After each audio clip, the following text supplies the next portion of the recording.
Welcome to our deep dive into karma. We're going to explore this concept using this online source.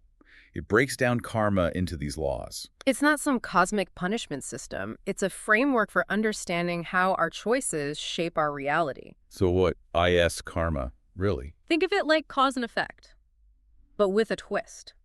It suggests that every action, thought, even intention, creates these ripples of energy. It's like tossing a pebble into a pond. Those ripples spread out, and they affect the world around us. Exactly. And these laws of karma, they give us this sort of map to navigate how this all works. Our source talks about a cosmic ledger. Like it's meticulously recording everything we do. It's like this constant record of our choices, shaping our journey, right? It is a powerful image. Imagine this ledger, not as some judgmental scorecard or anything, but as a reflection of the energy we're putting out into the universe. So how did this cosmic ledger actually work? It's more like a fundamental principle that's woven into the universe. It's not some external force keeping tabs. It's just the natural consequence of the energy we create. So our actions have consequences. But it's not some higher power punishing us. Precisely. It's understanding that our actions, thoughts, and intentions have a ripple effect. And that's what creates the reality that we experience. And these karmic laws are how we figure out how those ripples work. Let's dive into those laws. Our source mentions the law of cause and effect, the law of growth, the law of responsibility. It seems like we're not just passengers in life. Yes, we have the power to shape our lives. That power lies in the choices that we make. Every experience we have, joyful or challenging, is an opportunity for growth. It's not about punishment. It's about learning valuable lessons. I'm starting to see how this connects to the idea of a cosmic ledger. If our actions create ripples, those ripples contribute to this balance of energy in the universe. Exactly. And those ripples eventually come back to us in some form, shaping our experiences and influencing our path. How can we use this to look at difficulties in our lives differently? Instead of seeing them as setbacks, can we see them as chances to learn and grow? Absolutely. That's where the law of responsibility comes in. Blaming other people or circumstances doesn't get us anywhere. True growth comes from owning our actions and understanding the consequences. Our source has this story about a farmer who lost his entire crop to a storm. Instead of giving up, he saw it as an opportunity to learn new farming techniques. He actually became more successful. It's not about denying the pain or difficulty of a situation. It's about choosing how we respond to it. Our source also talks about mindfulness and compassion as tools for aligning with karma. These practices are key to unlocking the potential of karmic energy. Mindfulness helps us break free from just going through the motions and truly see the impact of our words and actions. So it's about being aware of the energy we're putting out into the world. Exactly. And then acting with compassion. Compassion allows us to act from kindness and understanding. It breaks negative cycles and helps create more positive ones. We've talked about the positive side of karma, but what about when we violate these karmic laws? Imagine the erosion of trust when we lie, or the inner turmoil caused by actions that contradict our values. Those are examples of karmic consequences. So this cosmic ledger, if we constantly make choices that create negative ripples, it's like we're building up karmic debt. That's a good way to put it. The more we accumulate, the heavier it becomes. It creates suffering for ourselves and others.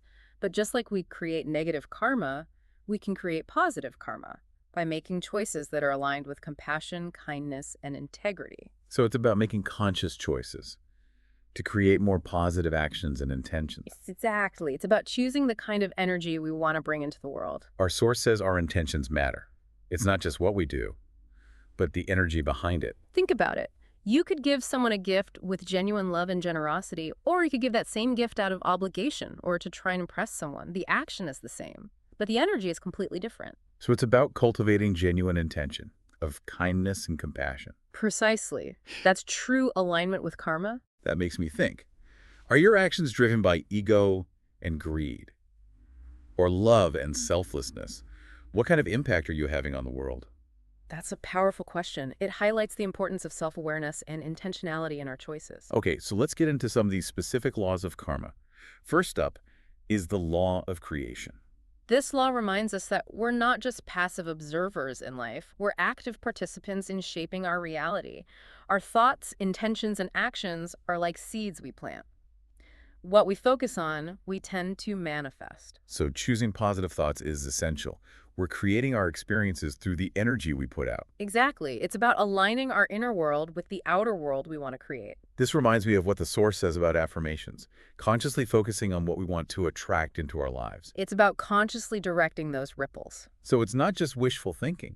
It's actively cultivating a positive mindset and taking action towards our goals. Right. It's both intention and action working together. Next up is the law of humility. Seems counterintuitive in today's world. How do we understand this in a practical way?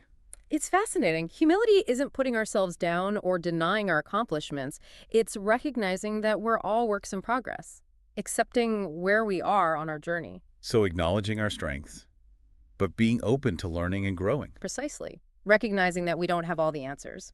And there's always more to learn from others. So instead of fighting challenges, we can see them as opportunities. Exactly. That change in thinking can be incredibly empowering. Now, how does the law of growth tie into this? This law emphasizes that we are constantly evolving beings.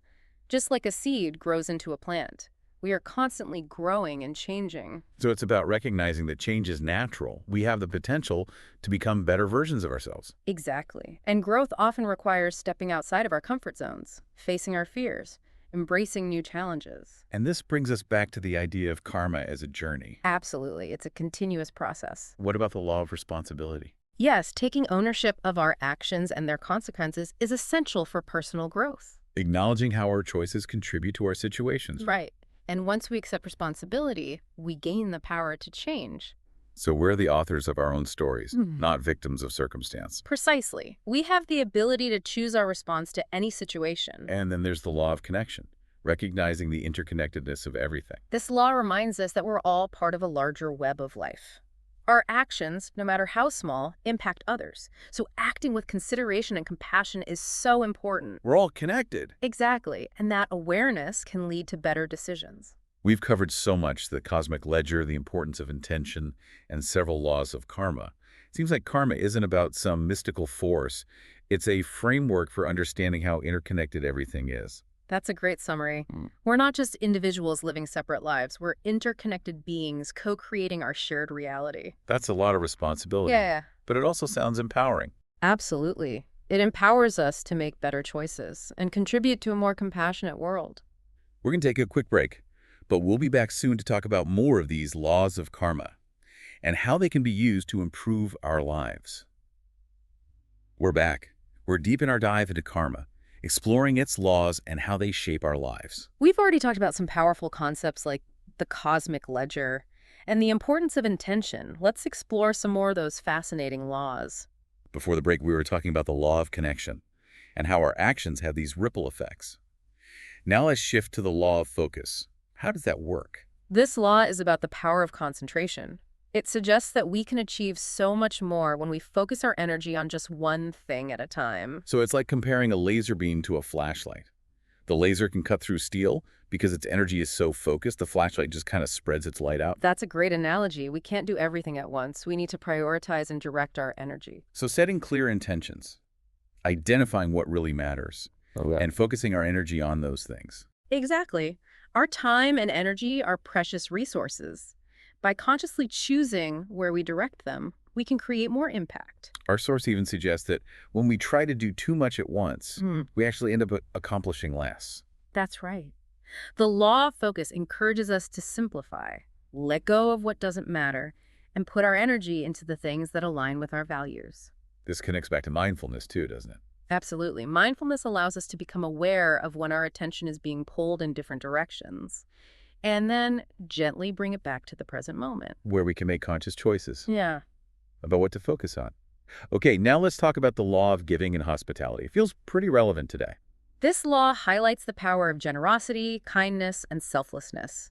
It suggests that what we give out to the world comes back to us. So it's not just material giving, but also offering our time and support. Precisely. It's about recognizing that the more we give, the more we receive. The source tells a story about a woman who baked extra bread to share with her neighbors. Even though she didn't have much herself, but her own needs were always met in unexpected ways. That's a great example. It's not about expecting something in return, but understanding that generosity creates this positive flow of energy. It's a multiplication of energy, not a depletion. Exactly. And it's about practicing gratitude for what we already have. Okay, the next one is the law of here and now. This one's tough for me. My mind's always wandering. This law reminds us that dwelling on the past or worrying about the future doesn't help. True peace and joy come from embracing the present moment. Easier said than done. Of course, it takes practice. Start by noticing your breath. Feel the air going in and out.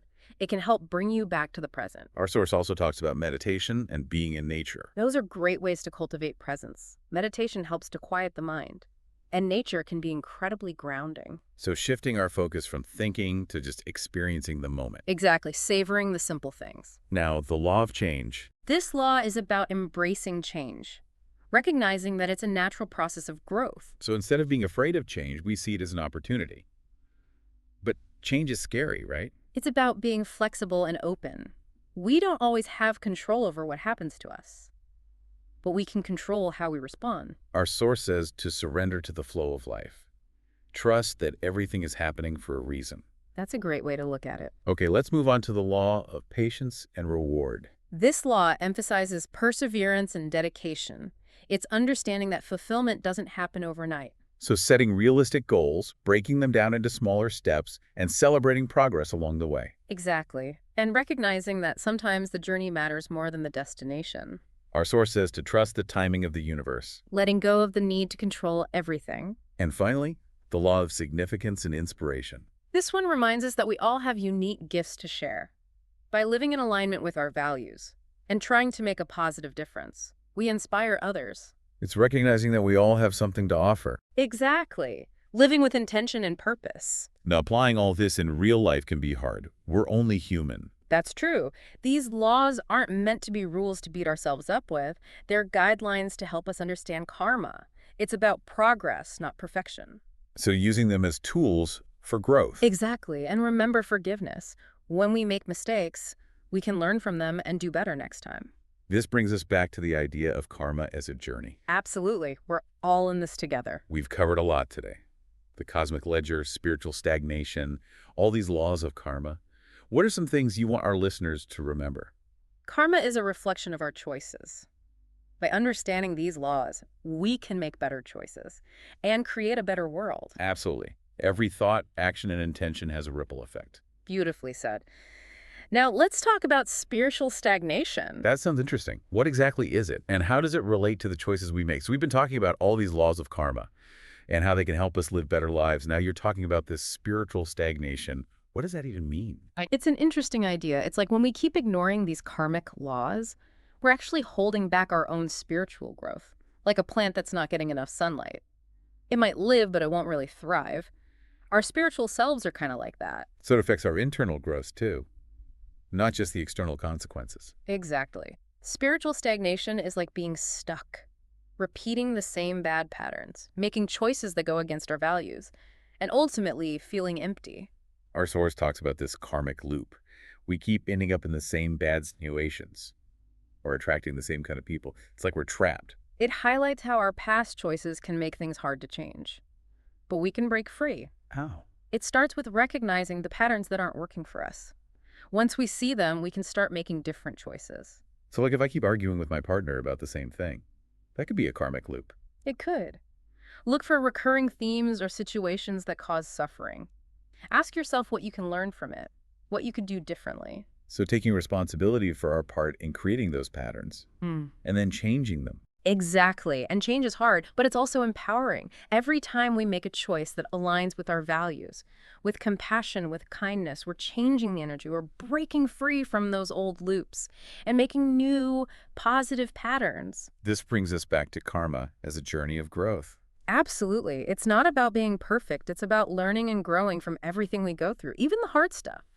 Our source also says it's important to seek guidance from people who are further along on their spiritual path. Like having a map. What else can we do to avoid spiritual stagnation? The source talks about things like meditation, spending time in nature, practicing gratitude, helping others. So taking care of our spiritual well-being. Yeah. Just like we take care of our physical bodies. Exactly. Recognizing that it's just as important and that we can create a better life by making those choices. From cosmic ledger to spiritual stagnation. What a deep dive. What are some final thoughts you want to leave with us? We have so much power to shape our lives. Every choice we make, every thought we have, every action we take sends out energy that shapes not only our own lives, but also the world around us. It sounds like we're all artists, creating the world with every choice we make. And with these karmic laws, we can be more conscious creators. So choose kindness, choose compassion, choose growth. Align your life with these principles and see how the universe responds. Thanks for joining us on this deep dive. We hope you're inspired to explore the world of karma and embrace the power of your choices.